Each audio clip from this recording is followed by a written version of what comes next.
I want to share with you what I believe is the controlling force in all human behavior. What drives us?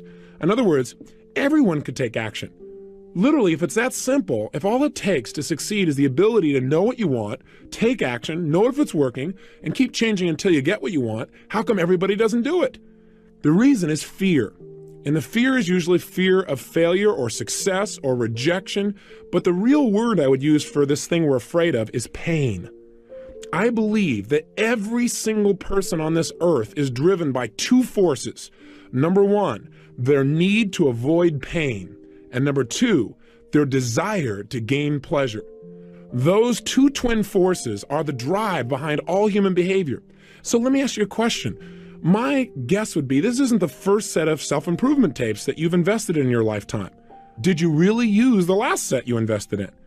My hallucination is the answer is no, you didn't use them at least at the level you could have. And the reason I quote unquote hallucinate that is I found out the statistics show that less than 10% of the people who purchase tape programs ever listen to them in their entirety. That just blows my mind. Somebody's invested money, time, they wanted a result, but they didn't follow through. Or worse, they invested in a program and they listened to it and then they didn't use what they listened to. If there's anything that I'm going to try and push you to do as your friend and as your success coach, if you'll let me be that for you in this program, it's to get you to act on everything we talk about, to keep the ideas simple and focused, but get you to use them.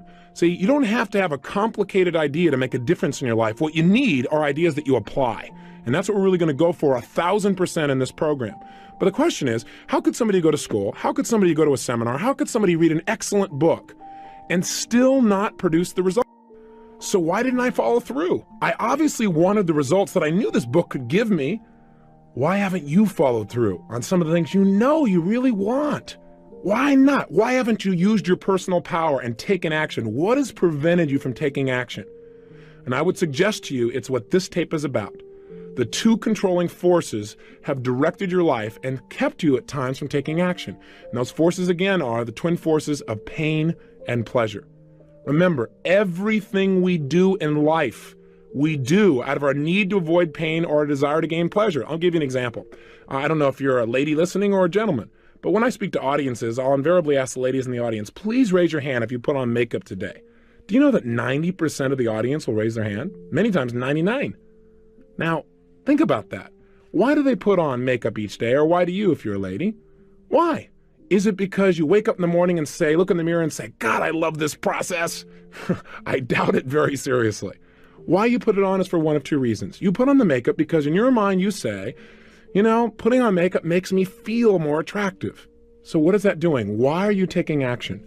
To gain pleasure. Or you might say, well, gosh, when I put on makeup, people think I'm more attractive. They feel more attracted to me, which again makes you feel good. It makes you feel a pleasurable type of feeling. That's why you do it. Now, some people wake up in the morning and that's not why they put on makeup. Some women wake up in the morning and they say, how come men don't have to do this?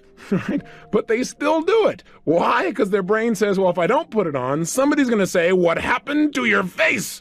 Right?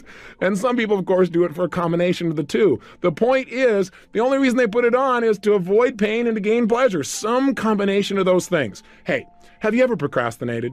You say, what a dumb question. Of course. What is procrastination? It's the opposite of using your personal power. It's being immobilized. It's needing to do something and not following through. I call it the silent killer because it grows on you. It just kind of creeps along until pretty soon it's taking control of your life. Pretty soon you find yourself immobilized in a bunch of areas and you don't even realize it. You don't even notice all the freedom you've given up just because of procrastination. So what is it though? Why do we procrastinate? Why do we not use our power, which is what we talked about in the first tape? Let's figure out what stops us. The reason is when we procrastinate, it's because we think that taking action, whatever action we're putting off, that taking that action would be more painful than doing nothing or not taking action. That's the bottom line. In other words, by not taking action, now, where else do they affect you? Well, let's take a look. Do you overeat?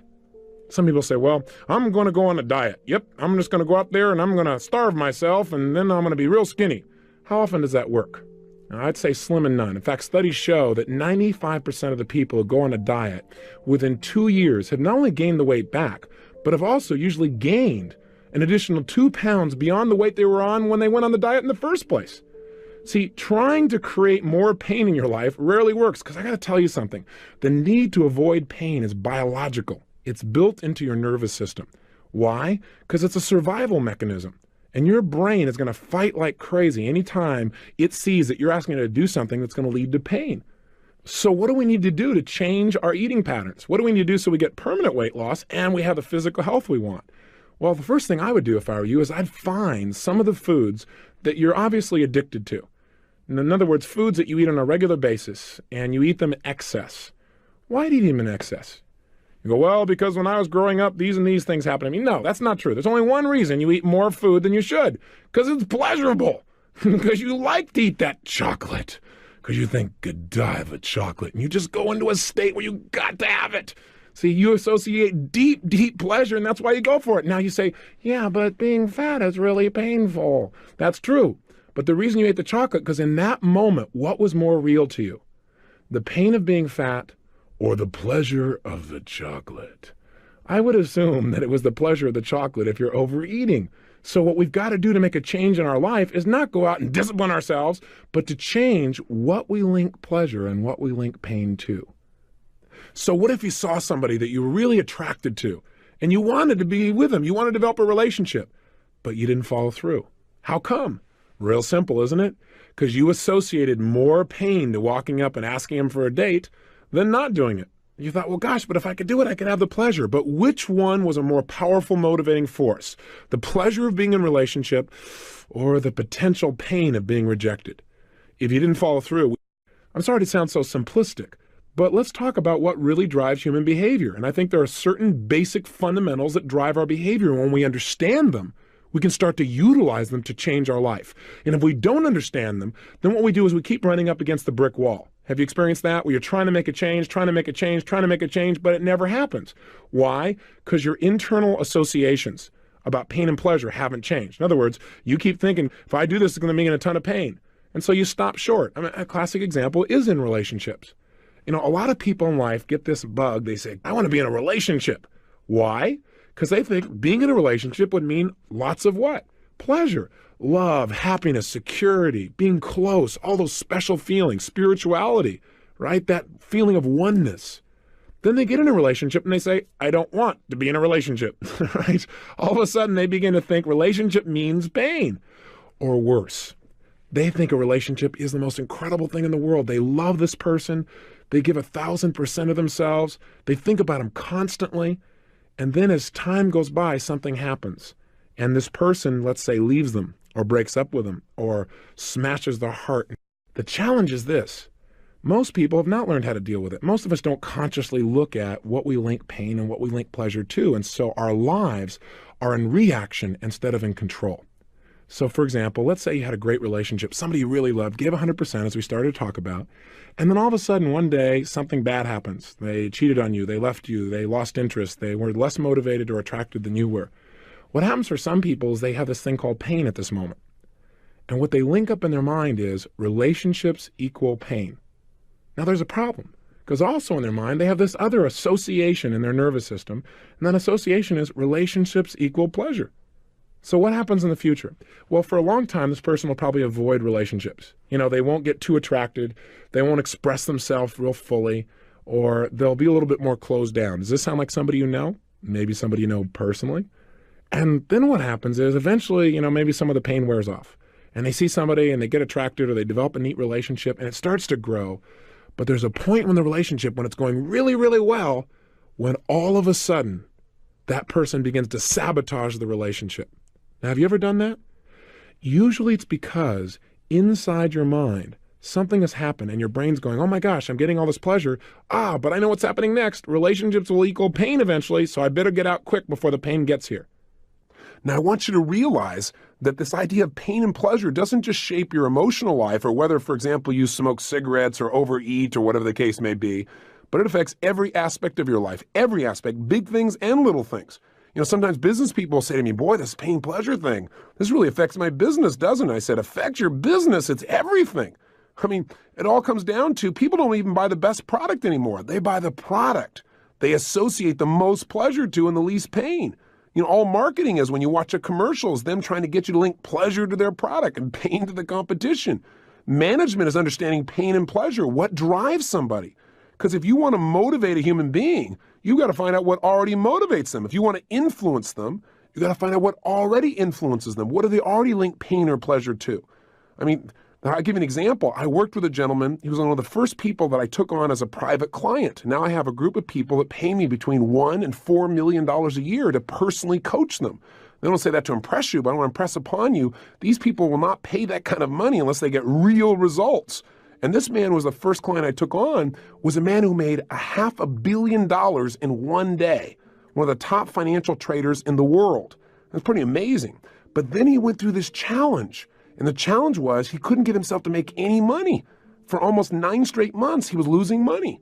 And so he tried everything to turn things around. And pretty soon, as you might guess, he linked major pain to trading because every time he traded, he'd lose. His old identity was he was the best in the world. So he hired me to come in because he was at the point where he literally couldn't get himself to go into the office because going to the office equaled pain. I mean, can you imagine someone that good being that shut down into what I would call learned helplessness? And the man was really a genius, but his conditioning was taking over. So I came in and helped him to change this pain pleasure. I also helped him to evaluate and study him to find out what was he doing at his very best when he was the best in the world. What was he doing with his body, which we're going to teach you about, something called state and physiology in this program, the very things I did with him. What was he doing differently in the way he made decisions? How was he evaluating things? A lot of what this program teaches I did with him personally, and I began to turn him around. And most importantly, get him to link massive pleasure to trading along with making sure he was using the right principles. You can get all pumped up and excited and link pleasure and do the wrong thing. So by a combination of those aspects, within less than 12 months of coaching him, and I did this seeing him once a month and then talking to him about once a week on the phone and daily through faxes, he made more than $100 million, turned things completely around and developed momentum again. So I just want you to get, this is really important for you if you're in business, as well as important for you in your personal life. And also it doesn't matter how tough things are. You know, I dealt with a woman a couple of years ago who had 152 personalities, and she started splitting in the middle of my seminar. And in 45 minutes, I was able to help her to integrate herself. And the way I did that was by understanding the relationship of these 6 human needs, as well as the principle of pain and pleasure. So I want you to know, when you master this area of your life, you can change virtually anything. And you've got to master it around the area of learning. Things are changing so rapidly. The one skill you got to have is the ability to learn rapidly. And you know what? We're in school, we link massive pain to learning, most of us. And so kids, boy, you can turn them around so easily when you entertain them a little bit. You know, I try to make this little tape program somewhat entertaining. I just got my voice to try and do it and tease you and push you, but hopefully you can feel the difference, and you will over the next few days as we go through each day, day after day, building momentum. But you know what? The secret is to realize there's so much information. The only stuff we pay attention to is the stuff that moves us emotionally, something that inspires us or makes us laugh or makes us cry or makes us feel. That's the stuff we remember, and that's the stuff we use. So pain and pleasure is shaping every area of your life. And what we want to do in this tape is really start to take control of it. So we're not in reaction to our old conditioning, but we're in charge of it. And the first step to that is awareness of this principle, the awareness that this is shaping us and how it works. So the controlling force of our life then, the thing that directs our life, is what we link pain and what we link pleasure to. Think about it. Advertisers know all about this, don't they? Advertisers know that if we're going to get people to take action, to use their power to buy things, we got to get them to associate pleasurable feelings to our product or show them how they can eliminate some pain they already have by buying our product. Think about it. Isn't that what they really did in those old AT&T commercials? AT&T tried to give you the pleasure and the pain. What'd they do? They didn't come on with a commercial and say, listen, I know you miss your mother, call her. No, no, no. First they took out a big knife and they stabbed you in the chest with it, right? They came out there and they showed this poor old lady saying, gosh, my son hasn't called me in forever. I miss him. He probably doesn't even love me anymore. Oh my gosh, I'm being left alone. So all the grandmas in the world start to feel pain because they realize their son hasn't called them in at least 15 minutes. On the other side, right, here is the sons out there in the world and or daughters who are watching this going, guilt, guilt. Oh gosh, I've been busy. Oh gosh, I need a call and everything else. And pretty soon what happens is, in the same 30 seconds after making you feel all this pain for not calling, they then show you that by calling, you'll get what? Pleasure. How does it work? In the same 30 or 60-second commercial, what happens is the son picks up the phone and calls mom, and she smiles. Oh my gosh, he does love me. And she smiles, and the music comes on behind it, and he's smiling, and there's an incredible bond and connection. You just feel your heart opening, and at the end of it, they say, don't let your family drift away. And what's happened? In 60 seconds, they've gotten you to link to their product, a way to avoid pain, plus they stirred up some of your pain, made you hurt a little more so you're more motivated, and simultaneously showing you how you can heal it and get pleasure just by picking up this little device that's nearby that they'll make money if you take action on. Now, I'm not against it because I think it's a great tool, but I want you to realize it's a pain-pleasure commercial. And then there was Citibank Visa, right? It's interesting to see what Citibank used to motivate people versus, say, American Express and what they used. They both had two classic commercials. In the Citibank commercial, there's a dark background, and a man comes on, and he's got a lot of pain. And he says, yeah, I got the phone call. It's 4 o'clock in the morning. My father was having a heart attack. I had no money. Then all of a sudden it comes on, and the Citibank lady comes on with a smile and says, we heard about his problem. And she said, we wanted to help. He called us. He told us what he needed the money for. We gave him the credit. It goes back to the man. Yeah, because of Citibank, I was there. I was there at my father's hospital bed, thanks to Citibank, people who care. Now, what's the implication here? Well, if you want to solve the pain in your life, just get a Citibank Visa, and they'll handle it. You need more money? Hey, just call. They'll handle it. They understand. Well, that's an interesting way of looking at things. So how can we use this understanding of the controlling force? How can we use the understanding that pain is a greater motivator than even pleasure? Well, the way to use it is to begin to understand that in any moment in time, our reality is based on whatever we focus on. That is, at any moment in time, whatever you focus on is what's most real to you. For example, if you're looking at that piece of chocolate and you think about eating the chocolate and you just let your mind flow based on its old associations, it might say, yumbo, it's time to eat. You might immediately get that pleasure feeling. And as long as you focus on the pleasure you're going to get, and that is your primary focus, and that's what's most real to you, then you're going to be drawn towards the chocolate. But haven't you also had times where you didn't eat the chocolate? Or you didn't eat something that normally you're kind of addicted to? Haven't there been times when you've stopped yourself?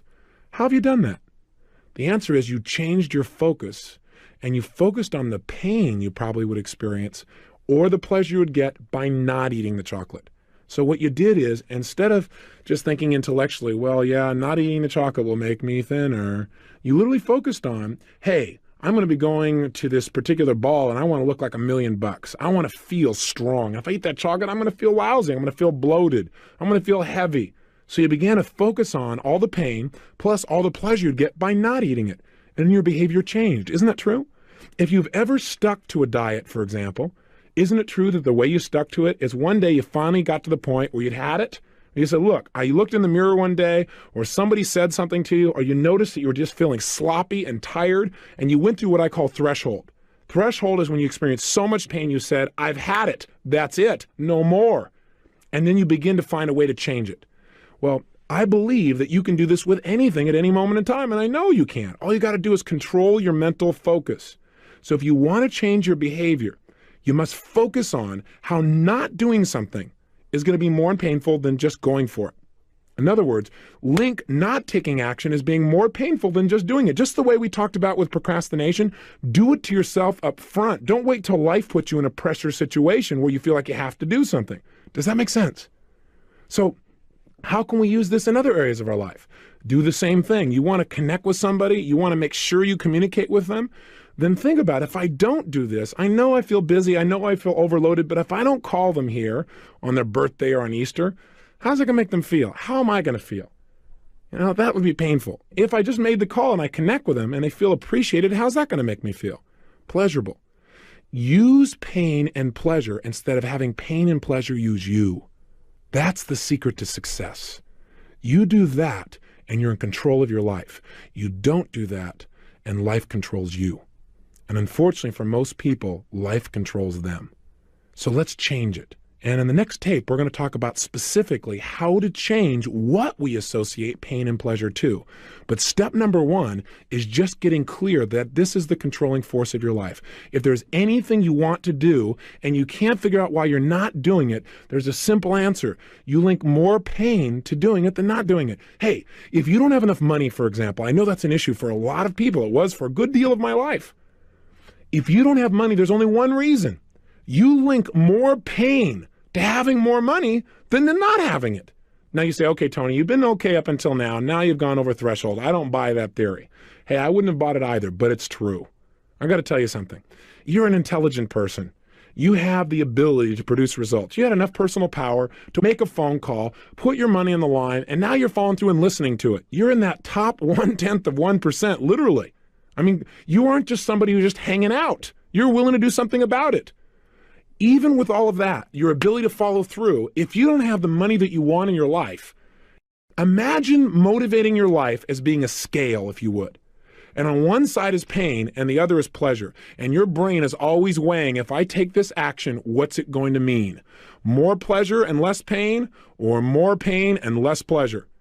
If you're not following through, it's because you've got that scale weighted in the opposite direction as it needs to be. And if you're going to change your behavior and use your personal power, then you've got to change what you associate pain and pleasure to. If you're sabotaging your success in any area of your life, it's exactly the same reason. You're having what I call approach avoidance.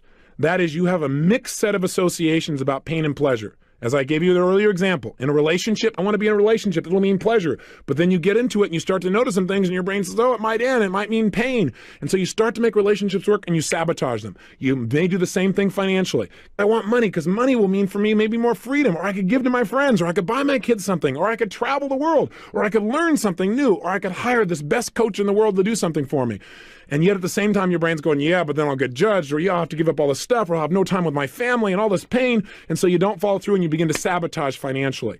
If you're going to change that once and for all, forever, you've got to right now decide that you control the focus of your mind. And that if you're not following through, all you have to do is focus on what's the pain I'm going to have if I don't do this. Most of us focus on, well, what will be the pain if I take action? And we keep ourselves from using our personal power. Your focus has to be, what will be the pain if I don't do it? What will be the ultimate price if I don't follow through? What will it cost me emotionally, spiritually, physically, financially, in my life? What will happen to the juice and passion of my life if I don't follow through? If you start asking those questions, you'll be able to motivate yourself. And when we get into the goal setting workshop in this program, you're going to find that I'm going to show you not only how to set goals and find out why. So let me give you an assignment, and then tomorrow we're going to show you how to make changes rapidly. But let's make some changes right now, okay? Take out your journal. I want you to write down 4 actions that you need to take in your life that you've been putting off. Now, I know you made some decisions a day or so ago, but I want you to look at 4 more things. What are 4 actions that you need to take? Maybe you need to lose some weight. Maybe you need to stop smoking. Maybe what you need to do is need to make a phone call you haven't followed through on. Maybe it's initiating a new job interview for you. Maybe what it is communicating to somebody that you really, really are attracted. Or maybe it's you're in a relationship with somebody and you haven't communicated how much you really love them in a long time, real directly. You're kind of taking it for granted. I don't know what it is. But I want you right now to write down what are 4 actions that you could take immediately that you've been putting off. You know you should take, but you haven't done it. Again, make these 4 different than the ones you already did yesterday. Don't go, oh, I did 2 of them yesterday, so that means I have to do 2 more today. No, remember I said each day we're going to do a little more? We're going to increase the weights. We're going to develop more muscle, more will, more power. That's what we're doing right now. So you're going to write down 4 new actions, right? 4 simple actions that you're going to take. And then what I want you to do is I want you to be honest with yourself. I want you to write down under each action that you've not taken that you know you should. I want you to write down what is the pain that you associate that's kept you from taking action in the past. Let's just get clear. Because I guarantee you that if you've not taken action, it's because you associated more pain to taking action than not. Okay, you've heard that about 19 times, but you're going to hear it again and again until you start to use it. You know, I once heard a story about this great minister, and people came to his church and they listened to him, give this great sermon. And it was a phenomenal sermon. And then they came back the next week and he got up and gave the same sermon. And the third week it was the same sermon. And after about 5 sermons in a row of the exact same sermon, a couple of the elders in the church decided to pull the minister aside and see if he was okay. And they said, sir, don't know quite how to communicate this to you, but are you aware that some of what you've been saying has been pretty much identical as to what you said last week and the week before and the week before? And the minister just smiled very calmly. He said, oh, I'm glad you noticed. I said, well, why are you doing that? He said, I'm going to keep doing this sermon until you guys start applying it. So if I sound like I'm giving a sermon that sounds like the same one, it is. We're going to make sure you apply it and make sure you embed it. So 1, write down the 4 actions. 2, make sure you write down what is the pain that you've associated with doing this in the past, and just be honest with yourself. And if you say, Tony, I have no pain associated to it, well, then think a little stronger. Maybe the pain is simple. Maybe it's like, well, the pain of taking the time. It'd be more painful to take the time to do it than other things you're really more caught up in and that you think will give you more pleasure. But write it down. 3rd step, I want you to write down all the pleasure you've gotten by not following through. Because sometimes by not following through, it's giving you pleasure too. You go, well, I don't understand. Well, let's say, for example, you think you should lose some weight. And that specifically, in order to get that done, one of the actions you should take is to stop eating mass quantities of chocolate or sugar or cake or whatever it is, okay? Now, why haven't you done that? Well, answer number 1, because you associate pain to dieting. In fact, what are the first 3 letters in the word diet? That ought to give you a clue why most people want to avoid it. Right? They feel like they're dying. The bottom line is that's kind of painful. So what have you done? You've associated taking something away. Loss equals pain for most of us. If we feel like we're losing something or giving something up, we feel like losing weight, it's going to be painful. So you go, well, gosh, I would be taking something away. I would be taking away things I used to have pleasure eating. So that's pain. What are all the pains that you would associate? Step 3, what's the pleasure you get by still eating? Well, you get the pleasure of eating chocolate. You get that momentary feeling inside. So that's step number 3. Step number 4, I want you to write down the opposite. What do I mean by that? What I mean is I want you to write down what it will cost you if you don't change. That is, if you don't stop eating chocolate in mass quantities, if you don't stop smoking, if you don't make that phone call that you know you need to make, if you don't start consistently working out each day, if you don't go out and really make an effort, even though it may be difficult, to get through to that person who in the past has made you mad. If you don't do that, what's it going to cost you? And be honest with yourself. What will it cost you over the next 2, 3, 4, or 5 years? What's it going to cost you emotionally? What's it going to cost you in your self-image? What will it cost you in your physical energy level? What will it cost you in your feelings of self-esteem? What will it cost you financially? What will it cost you in your direct relationships with the people you care about most? And I really want you to hone it down. And how does that make you feel? In other words, don't just go, well, it'll cost me money. Well, I will be fat. That's not enough. You got to remember, what drives us are our emotions, not just our intellect.